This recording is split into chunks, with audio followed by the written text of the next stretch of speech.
Hi, it's Tom here from Running Physio, and today I want to talk to you about 3 treatments that are commonly used in tendinopathy that really don't seem to help pain and help patients progress towards their goals.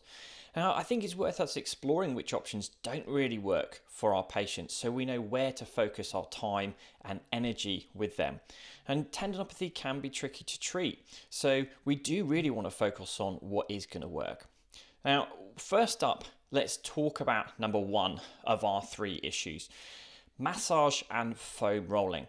Now, these are really commonly used in tendinopathy treatment. I see lots of people, particularly for things like lateral hip pain, gluteal tendinopathy, having treatment where somebody gets their elbow in really deep in the glutes and gives it a good massage, or spending lots of time rolling around on their foam roller at home. But actually, unfortunately, massage and foam rolling don't seem to help tendon pain, at least they don't seem to in the long term. And this has been shown by a study in 2019 by Stephenson et al. They actually compared 1 session of physio, where people were shown progressive rehab exercises, to 18 sessions of pressure massage. And there was no difference in long-term outcomes. 18 sessions of massage did not outperform 1 single session of education and exercise. And this really seems to mirror what I see clinically. I really wish massage was effective. It would be brilliant if we could bring people in, do some hands-on stuff and immediately reduce their pain. But unfortunately, it just doesn't seem to be particularly effective for tendon pain in the long term. You might get a little bit of improvement for a day or so if you're lucky, but long-term changes are really not very common when we do massage for long-standing tendon issues. And in fact, sometimes it can really aggravate things. Tendons, when they're irritated and sensitive, if we're putting a lot of pressure over them with massage, or if you're foam rolling over a really sore, sensitive tendon, can make things quite a lot worse. So point 1, massage and foam rolling, not really a great option for settling tendon pain. Point 2 is stretching. Now, a lot of people are told to stretch when they have tendon pain. It can be a go-to treatment because it feels tight, and it makes sense in a way. Well, if it feels tight, I should stretch it. But actually, a lot of tendon pain can be aggravated by stretching, particularly insertional tendinopathies, because stretching the tendon seems to lead to compression of the tendon, and that aggravates it. Now, I'm just going to show you an image now from our new Tricky Tendon video series. It's coming out next week, a great multi-part series all about treating tendinopathy. Now, this illustrates where we can get compression in stretch positions. So what you can see here is the peroneal tendon. It comes and winds round the fibular tip. Now, as we go into dorsiflexion, we think that tendon can then be compressed against the fibula in that stretched position, which can seem to aggravate those symptoms.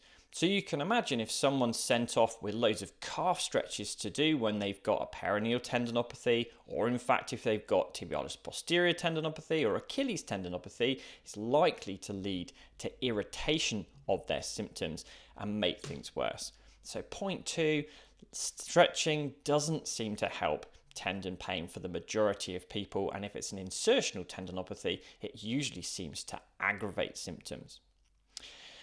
Point 3 then on our 3 things that really don't seem to help with tendon pain, and this might be controversial for some people listening, but point 3 would be injections. Now, there's growing evidence that injections don't really outperform education and exercise. If you look at the LEAP trial in lateral hip pain, for example, with gluteal tendinopathy, or if you look at Kearney et al.'s work recently showing that PRP injections don't outperform placebo injections in Achilles tendinopathy.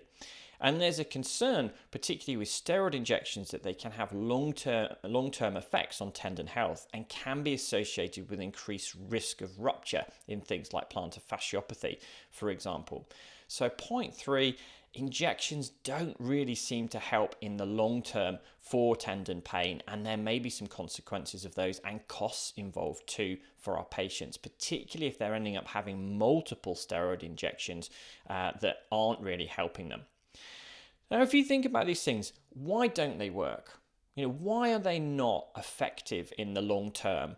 And I think the answer broadly is that they don't meet the patient's needs. They're not really addressing their rehab needs. They're not really helping to address their fears or concerns. They're not really bringing the load on the tendon down to a manageable level. They're not really enhancing the tendon or muscle's ability to manage load. So really the only effects they're likely to have are going to be short term, which is why these treatments in isolation are not especially effective, and why we should bring in our core treatment strategies first rather than going straight for these options, rather than jumping straight into massage, rolling, stretching, or opting for injections. Let's get the core treatment strategies in place first. In our new video series, Tricky Tendons, it's coming out very soon. We'll tell you as soon as it's available. We talk about all these core treatment strategies that you can use. We take you through some of the lesser known tendinopathies that don't seem to get so much press. So we'll talk you through a case study where we'll be managing peroneal tendinopathy, hip flexor tendinopathy, and adductor tendinopathy.